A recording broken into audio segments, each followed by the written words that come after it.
Oi, gente, bom dia. Mais uma vez juntos aqui na jornada. Muito obrigado pela sua companhia e por nos permitir entrar onde você está através aqui da nossa ministração, Jornada Atos dos Apóstolos.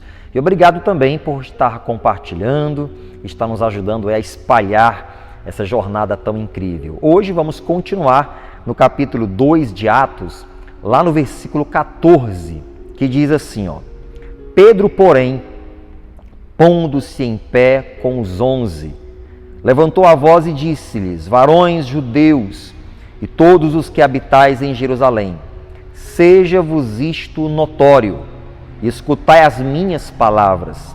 Estes homens não estão embriagados, como vós pensais, sendo esta a 3ª hora do dia. Presta bem atenção aqui no que eu vou lhe dizer. Quando acontece o derramar do Espírito Santo e aquelas pessoas falam em outros idiomas e muitos zombadores judeus dizem que aquelas pessoas estão tomadas de mosto, vinho doce, ou seja, estão embriagadas, um bando deles, a Bíblia diz aqui no versículo 14, conforme nós lemos, que Pedro, pondo-se em pé, começou a discursar em defesa do Evangelho, daquelas pessoas e do poder de Deus. Uma coisa me chama bem a atenção aqui.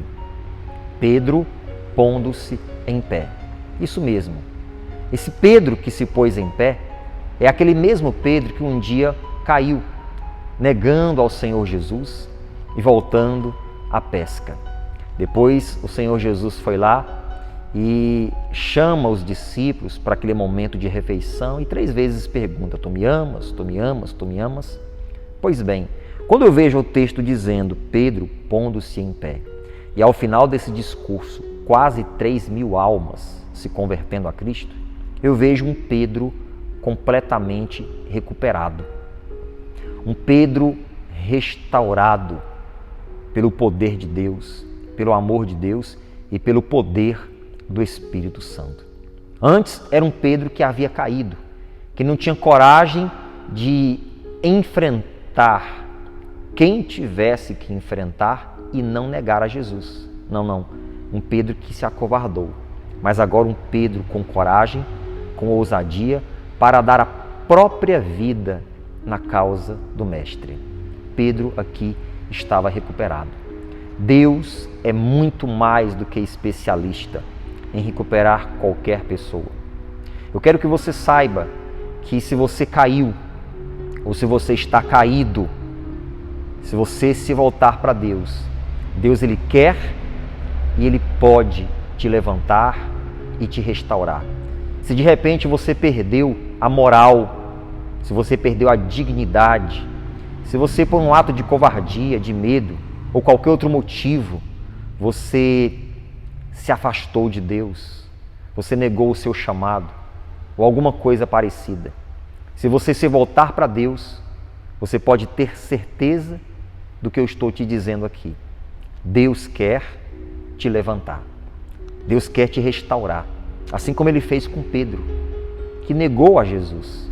Mas agora Pedro, que antes estava caído, agora estava pondo-se em pé. Que isso aconteça com a sua vida. E se você já está de pé, excelente, mas cuide para que não caia. Mas isso alegra muito o meu coração quando eu leio esse texto. Pedro pondo-se em pé. Aquele Pedro que antes estava pondo-se em queda, pondo-se em fracasso, pondo-se em covardia. Às vezes nos decepcionamos conosco, nos achamos indignos, inaptos por conta de coisas que fizemos, por posições que não tomamos, por termos nos acovardado diante de determinadas situações, por termos caído. Quem sabe você caiu no adultério, você se desviou, você veio à falência espiritual, ministerial e pessoal. Ei, chegou a hora de você pôr-se em pé. Nós estamos aqui nessa jornada para transmitir essas verdades para você. O Espírito Santo veio e lá estava aquele homem que, quem soube do que ele fez, não tinha mais nenhum pingo de admiração por ele. Quem sabe você perdeu a admiração das pessoas que estão em tua volta. não acreditam mais em você, não depositam mais expectativa nenhuma em você. E isso não é só relacionado a ministério, não, é a casamento. Às vezes você, como pai, perdeu a credibilidade diante dos seus filhos. Você, como marido, esposa, perdeu a credibilidade diante do seu cônjuge. Você perdeu a credibilidade como profissional, como cidadão, como membro da sua igreja. Ei, chegou a hora de pôr-se em pé. Pondo-se em pé. E ele começou a discursar. Veio o Espírito e ele pôs-se em pé. E é assim que acontece quando nós recebemos deste Espírito, deste poder. Ele nos dá capacidade de nos pormos em pé e nos levantarmos novamente em autoridade e poder. E é isso que eu estou aqui transmitindo para você nessa manhã. Chegou a hora de você pôr-se em pé. Ouça o que o Espírito diz a você. Ouça o que o Espírito Santo está dizendo a você. Ponha-se em pé. E aí ele diz no versículo 16, mas isto é o que foi dito pelo profeta Joel. E nos últimos dias acontecerá, diz Deus, que do meu Espírito derramarei sobre toda a carne, e os vossos filhos e as vossas filhas profetizarão, e os vossos jovens terão visões, e os vossos velhos terão sonhos. E também do meu Espírito derramarei sobre os meus servos e minhas servas, e naquele dia profetizarão. Preste atenção. Muito importante o que eu vou te dizer. Pedro explica o fenômeno que está acontecendo naquele momento. E ele cita Joel 2:28. E eu acho muito interessante isso aqui que Pedro fala e que Joel havia proferido. Aqui eu vejo que não existe distinção de sexo para Deus usar. Ele diz, e os vossos filhos e as vossas filhas profetizarão. Então não há distinção de sexo para Deus usar e colocar na boca destas pessoas as suas palavras. Vossos filhos e vossas filhas. Ei você homem, ei você mulher, ei você menino, menina, ei você que está me acompanhando. Deus quer te usar. Não importa se desmerecem você, porque você é isso ou você é aquilo, você é mulher ou você é homem. Deus quer te usar. Seja homem ou seja mulher, Deus quer usar você. E eu vejo outra coisa interessante. Ele diz assim, os vossos jovens terão visões e os vossos velhos sonharão sonhos. Além de não existir distinção de sexo, homem ou mulher, Deus usa ambos. Também não existe distinção de idade. Os jovens e os velhos também serão usados.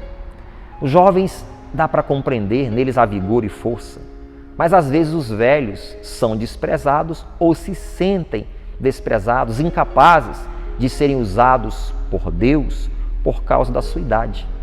Não pense dessa forma. Você que está na melhor idade, olha como é que foi batizada essa casa, né, decimal de idade, a melhor idade. Ei, os vossos velhos também serão usados por Deus.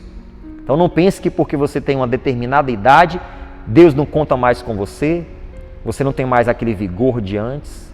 É claro e óbvio que você não tem o vigor de um jovem, mas você tem a sabedoria de um velho. Você tem a experiência de uma pessoa de idade avançada. Você tem muito a oferecer no reino de Deus. Pode ter certeza disso, ao abrir da tua boca, podem jorrar palavras poderosas que vão inspirar, curar, libertar, que vão levar pessoas a um nível mais alto. Não há distinção de idade. E outra coisa também interessante, no versículo 18 diz, e também do meu Espírito derramarei sobre os meus servos e sobre as minhas servas. Naqueles dias profetizarão. Servos e servas. Naquela época essa palavra se encaixava para pessoas de uma categoria social menor. Para Deus não há distinção social. Seja rico, seja pobre. Seja douto, seja indouto. Seja uma pessoa com muita cultura, muito estudo. Seja uma pessoa iletrada. Deus não tem distinção social para usar as pessoas.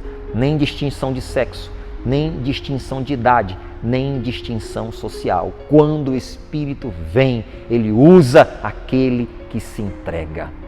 E às vezes há pessoas que elas estão numa posição social menos elevada e também se diminuem, também se auto-menosprezam. Pare com isso. Deus quer usar você, seja você rico, pobre, seja você de qual classe social pertencer. Deus quer te usar. Deus quer usar a todos. A obra dele é urgente, a mensagem de salvação precisa ser espalhada. O máximo de pessoas possível precisa conhecer as boas novas do Senhor Jesus. Deus quer te usar. Receba desse Espírito na sua vida e comece a fazer a obra de Deus. Vamos, avante, exército de Deus. Deus quer te usar. E aí ele continua dizendo: e farei aparecer prodígios em cima no céu e sinais embaixo na terra, sangue e fogo, vapor e fumaça. O sol se converterá em trevas e a lua em sangue antes de chegar o grande e glorioso dia do Senhor. Preste atenção nesse último versículo por hoje. E acontecerá que todo aquele que invocar o nome do Senhor será salvo. Oh, glória a Deus! Todo aquele que invocar o nome do Senhor será salvo. Mas como ouvirão se não há quem pregue? Para que essas pessoas venham invocar o nome do Senhor, nós precisamos possibilitar a elas o conhecimento de que existe um Salvador. Elas precisam compreender verdadeiramente quem é Jesus. Você que está me acompanhando, eu aqui, todos somos responsáveis por possibilitar que dezenas, centenas, milhares e milhões de pessoas possam invocar o nome do Senhor para serem salvas. Para um dia eu invocar o nome do Senhor. Alguém trouxe a palavra de Deus para mim. Você da mesma forma. Agora é a nossa vez. Cristo disse: ide por todo o mundo e fazer discípulos de todas as nações. Vamos avançar, gente. Vamos fazer a obra de Deus. Amém? Pai Santo, Deus maravilhoso e tremendo, eu te glorifico por mais uma manhã preciosa aqui na Tua presença. Tua palavra não volta vazia e eu sei que há pessoas que hoje estão pondo-se em pé, como Pedro pôs-se em pé. Aquele Pedro que foi desacreditado, que negou a Jesus, que sentiu a pior das pessoas, mas quando o Teu Espírito veio, ele pôs-se em pé. Ele começou a discursar e ao final daquele discurso, quase 3.000 almas se converteram ao Senhor. Que coisa linda! Que venha esse Espírito de excelência, Senhor, sobre as nossas vidas. Esse Espírito que nos põe de pé, que nos usa de uma maneira sobrenatural. Isto eu profetizo sobre a vida de todas essas pessoas, em nome de Jesus. Receba do Espírito Santo. Ei, se inscreva no canal, não esqueça, e deixa Deus te usar. Tá bom? Obrigado pela sua atenção. Compartilha e até amanhã, às 6 da manhã, na jornada Atos dos Apóstolos.